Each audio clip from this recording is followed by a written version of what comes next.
What's going on, everybody? Welcome back. FantasyTeamAdvisors.com, bringing home the bacon. MLB DFS video. We've got the division series. Finally, we had a nice little 3-day break, but we are back. 4 games, 8 teams. One of these teams, and a little bit, are going to be the World Series champions. I don't know why they called World Series, because it's only in America, but we are back. Hopefully, this is a little bit different breakdown than what you guys are used to. So, some people are just used to having, I want these 3 plays and that's it. We break it down, the entire slate for you. So we're going to look at all of the matchups. We know that everything's on the line. We're going to get the best lineups out there, barring any injuries that happen throughout this week, today, before the games start tomorrow. So as you can see, it's 4 games, start at noon, then we've got 8 p.m. But the good thing about this is we shouldn't see any surprises with the lineup. So we're going to cover everything. If you've never been here before, we do it a little bit different, and we have giveaways. Anytime a video gets at least 50 likes, usually by the time the main slate locks, but it's the playoffs, we're going to give it here. We're going to give away, and you have to leave a comment, obviously, and you have to be a subscriber, but if video gets 50 likes, someone will win a free week of DFS content. That includes a week of MLB, NBA, PGA, NFL, MMA, NASCAR. I think I said one of them twice, but we have all of the sports there. NBA starting up in a couple of weeks. We're very excited about that. But that being said, we just hit 50 on our last one. So anytime a video gets 50 likes and you leave a comment, you have a chance to win a free week. 100 likes is a chance to win a free month. 125 likes is a chance to win a free year. And anytime any of our videos get at least 150 likes, someone will have a chance to win a lifetime pass. We also have a way to go about that as well. So let's get going. So the video that we had a couple of days ago for baseball had exactly 50 likes. So there were only 18 comments on that video that weren't duplicated. So we are going to see who the winner of the free week is going to be. And again, get your comments in on this video, because in tomorrow's video, if this one gets 50 likes, at least someone will win as well. So the winner of last video is Edward B. Edward B. There we go. If you want, you have a chance to get it. All you got to do is leave a comment on here that you saw that you're the winner, and then hit us up, either email, it's dfshelp1@gmail.com. That's dfshelp, the number 1 at gmail.com. Need a username and an email if you don't already have it on the site, or you can hit us up on Twitter/X @advisors_team. So that being said, congratulations. If this video gets the same, we're going to go with it. Another way to do it, we've partnered with Parlay Play. In the link will be down below, but if you sign up, use the promo code FTAsports, deposit $10, minimum of $10. They're going to match you $10. You're going to get a $5 free game, and we're going to give away a free month of DFS content. $10 for a month instead of $24.99. Or if you sign up and you deposit $100, they're going to match you $100. You're going to get $200 to play with, $5 free game, and you will get a year pass brought to you by FantasyTeamAdvisors.com. So all you got to do is just show us proof that you deposited using our promo code and how much you deposited, and we will get you that either month for $10 or a year pass for $100, which is normally $199 package. So let's jump into it. We've got Texas at Baltimore for the first game. So just looking at Texas at Baltimore here, Kyle Bradish versus Dane Dunning. Not the sexiest names, of course, on here, but as you can see, Dane Dunning is the lowest priced at $5,800. Apparently no one had faith in Texas. Tampa Bay was that team that was going to win. We kind of saw what happened. Dane Dunning started off very good this year. Struggled. He's, bits and pieces we've seen him flash the goodness there. He's faced Baltimore once this year. Only went 4 innings, gave up 1 hit, only 1 K. So he didn't do much. $5,800, he is very cheap. Again, with DraftKings, we have 4 games. We have 8 pitchers that are starters, not including bullpen guys, but you're going to have to get creative with some of these lineups. Again, with 4 games, I usually say I'm playing tournaments the rest of the year. I'm not looking at cash games the way they are. So you got to get a little creative when you build your lineups. So we look at the game logs. Against Seattle, they are a very good team, 10.5 fantasy points there. Against the Angels, not a good team, 31.4, 7.8, 15.3, 20.1. So it really just depends. His price is very reasonable. It's it looks good. Again, Baltimore is a really, really good team this year. Texas is also a really good team. So you got Dane Dunning there at 5,800. Then you got Kyle Bradish. So he comes in 2.83 ERA, 12-7 record, 168 Ks. So we look at this. He didn't hit value his last start against Boston. Only went 2 innings there. Again, the teams had already clinched. They weren't playing for much. So the recent game logs from about a week or two worth of starts, probably not indicative of the kind of pitcher they are. But a 2.83 ERA in the AL East is pretty good. He's faced Texas twice this year. 8.1 innings total there. 1 earned run, 6 Ks. He's had success. Texas is a really good hitting team. So you got to get creative again when you're doing your lineups. Again, some of these pitchers are going to get hit hard. We know this. This is a fact. But we look at this. Those 2 pitchers are what we're looking at. I like both of them. Both make options for tournaments. Both of these teams can hit very well. They can also, get pitched very well against too. So kind of just looking at this game, if we look at the hitters, let's just take a look at Texas bats first. Obviously, Corey Seager's at the top. 6,300. He's very expensive. Comes in, though, 33 home runs, 328 batting average on the year. I believe he lost the batting title on the last day of the year because the trash Tampa Bay Rays sat Yandy Diaz so he could win it. For Yandy Diaz to come up and just have a terrible wild card round, couple of errors right off the bat. So karma. But, I mean, as you can see, Texas played 6 games this year against Baltimore, so I'm assuming that's 2 3-game sets. In that series, Corey Seager, 25 at-bats, had 4 hits, 5 RBIs, a home run, did have 6 Ks, though. So he has struck out a lot. I think he's going to be very highly owned, but he could also strike out. We can see that. So I don't mind Seager, but I could see you fading Seager if you're going with a Texas stack. Marcus Semien, if we look at Semien splits this year, same thing. 6 games, 25 at-bats, had 5 hits, 3 RBIs, 4 Ks, 4.5 fantasy points per game was his average, batting 200. So not the best. I could honestly see Texas not doing well in this game. I could see Kyle Bradish having a really good game here.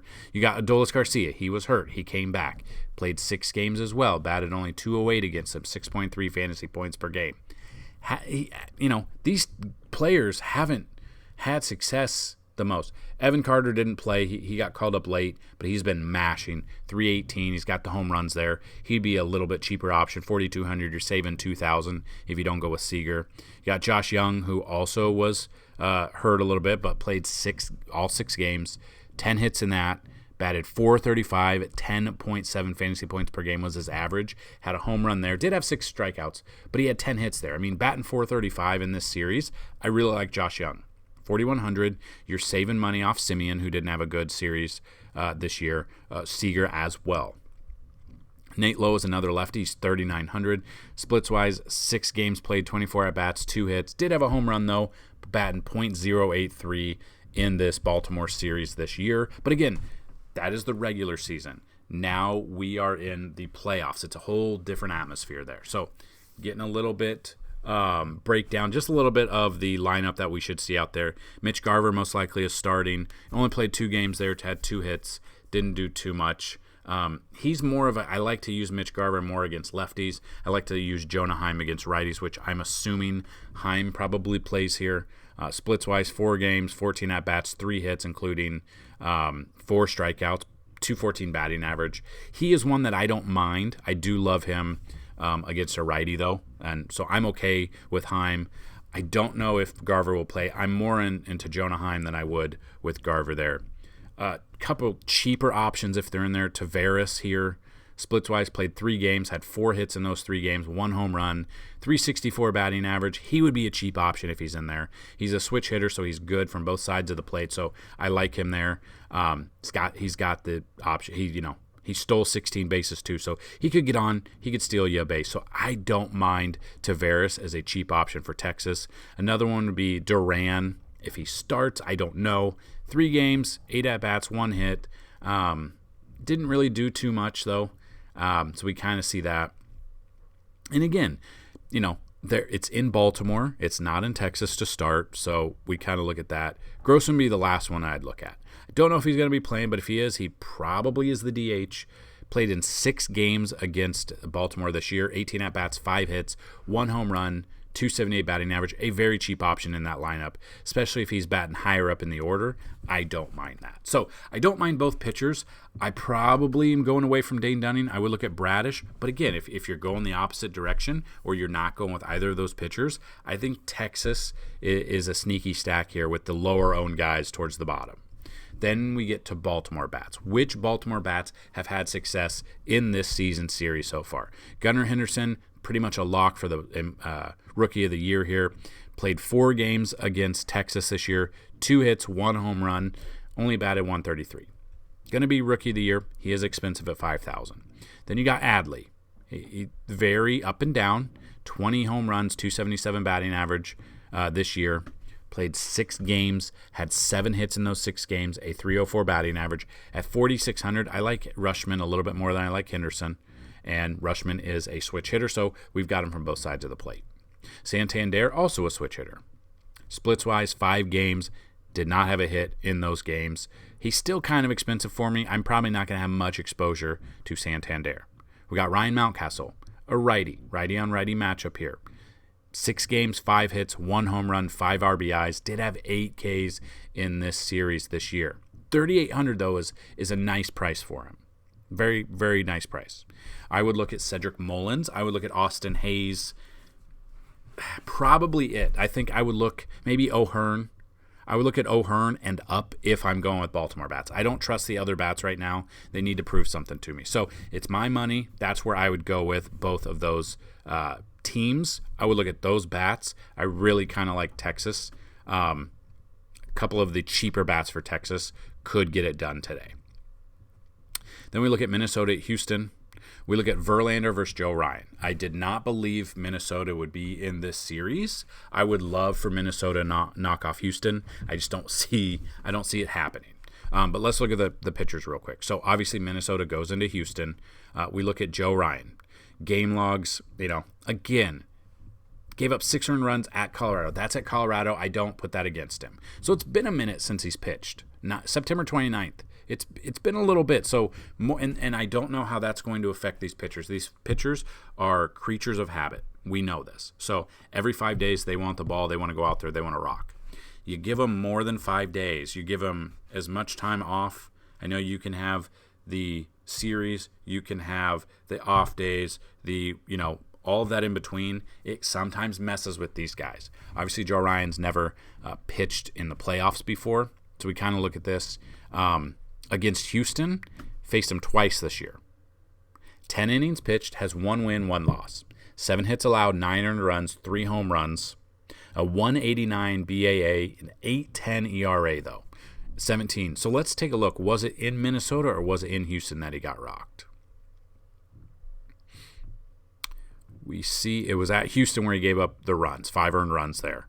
And then at home, he gave up 4. So hasn't really been the best. I clearly think Houston's the superior team, which they are. Joe Ryan is starting this game with a 4.51 season ERA. I'm probably not on Joe Ryan. I'm looking at Houston bats there. And obviously we know what bats we're looking at. If we're looking at the bats in Houston, Alvarez, Kyle Tucker. You've got Brantley, who Brantley hasn't played much this year. He doesn't know what he'll get out of him. I don't know if Brantley will even start. Brantley hasn't played. He played very sparingly throughout September. So he got called up at the end of August, or not called up, but he was activated at the end of August, very sparingly throughout. I don't know if we can use much of him. Altuve at the top. Obviously, Altuve at the top at home. Wouldn't be surprised if he leads off with a home run. You've got Kyle Tucker, who dominates. You've got Yordan Alvarez, who dominates. You got Bregman, who had kind of a down year. pretty much Houston was starting off very, very bad. They kind of brought it back. They obviously won the division. But the players that I would feel confident about in this Houston lineup, Altuve at the top. Love me Alvarez, love me Kyle Tucker. I do like Yanir Diaz better against a lefty, but if he's in there, I like him better than Maldonado as an offensive hitter. Way better than Maldonado. Jeremy Pena, I'm okay with. Jose Abreu at 3,300. I'm okay with that. Like him, you don't know what you're going to get out of him, though. And that's probably what we're going to look at. Dubon might be starting as well. Though it'd probably be Dubon and up are the ones that I feel confident about. I don't know. I don't think Brantley's going to play much, and he hasn't shown anything. But we know when he's on, he can hit very well. Don't know if we're going to get that out of him. Chas McCormick's that wild card, averaging 8.5 fantasy points this season. I don't mind that at all. 8.5 at 3,600, where we're seeing Bregman at 4,300, 8.4, or Kyle Tucker at 4,800 at 9.7. I'm okay. I'm okay with Chas McCormick as well. Again, we'll have to kind of wait to see the lineup that comes out for Houston. And then with pitcher, Justin Verlander, he's a stud. He's priced down. Usually, he is the 9,800 or 10,500. He's over 10,000.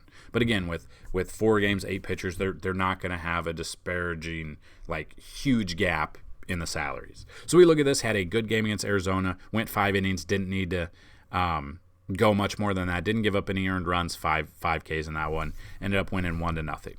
Seattle, very good game against Seattle. 8 innings, 1 earned run, 8 Ks in that one. Kind of what we kind of could expect. Minnesota, he has not faced Minnesota this year, either on Houston or when he was with the Mets. Pitching at home, he does have a 3.23 ERA compared to a 3.20. So it doesn't matter if he's at home or away. He's a fantastic pitcher. And if you look at all of the pitchers, he's down here at 8,400, which I would feel very confident about. I just don't trust this Minnesota team. But if you aren't going with Verlander and you do want to look at Minnesota hitters, Royce Lewis has been on fire. The playoff series, obviously, had 2 home runs there. He's been heating up since injury, coming back. He's been heating up. I will give you that.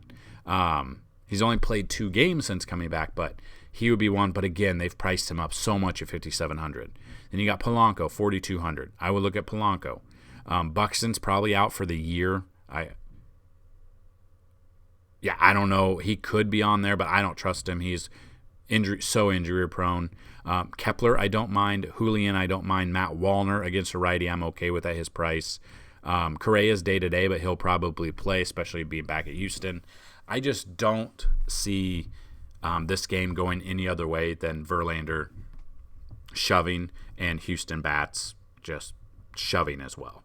So we move on to probably the most exciting series that I think everyone is looking forward to. The rematch from last year. We've got Philly versus Atlanta. Atlanta's historically one of the best teams in the history of baseball this year, stat-wise, as a full team. They were off the charts hitting. So let's just take a look at the pitchers real quick. You got Spencer Strider, which, Quadzilla, versus Ranger Suarez, which I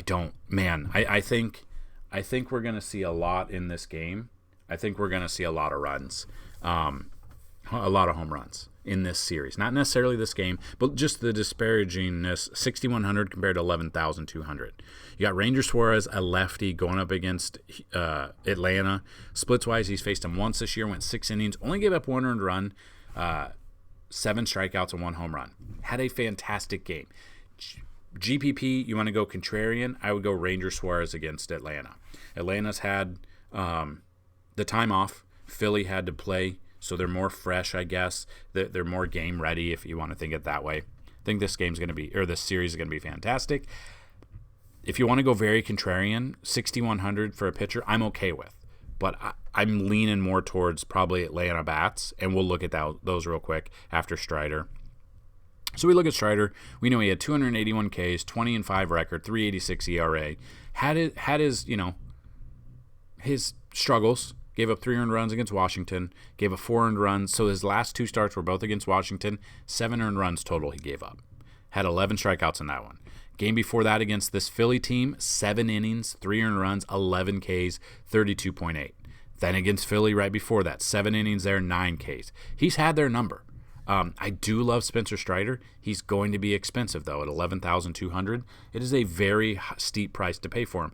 But again, he's had success. He's faced Philly 4 times this year, 26 innings pitched, 7 earned runs, 38 strikeouts in 4 starts. He's averaging 30.8 against Philly this year, 242 batting average, and it's at home. So if you look at his splits at home, he's got a 4, but he is a little bit worse at home. So again, though, when the ball flies out of there, it's because it's hot and humid. It is October now. It is not as hot as the summer, where I think that's where the number's up a little bit. Fully expect Strider to be Strider. I love me some Strider here. He is very expensive, though. In Atlanta bats against a lefty, I don't think I need to go over it. But again, it's Acuna. It's Riley. Ozuna hits lefties well. Like, this entire team hits. I think it's going to be Sean Murphy. I love me some Sean Murphy. Everyone in this lineup I'm okay with for Atlanta. I don't need to break it down. They are very expensive, but we know what we're going to get out of there. We know what we're going to get. I mean, Acuna, if he gets on, he steals bases. I understand this. I'm 100% looking at a Atlanta stack, not looking at it's probably my number 1 stack on this slate. Philly bats, I mean, Trey Turner. Again, it really depends on if you think Strider's going to get lit up or not. If Strider can go 7, Philly might not stand a chance in this game. Again, the bats you would look at if you're not going Strider, Schwarber at the top, Trey Turner, who can steal bases and hit home runs. You've got Bryce Harper, who's just living for the moment. I don't know if Philly will win a game in Atlanta, but when this goes to Philly, the crowd is amazing in the postseason. They're just so loud.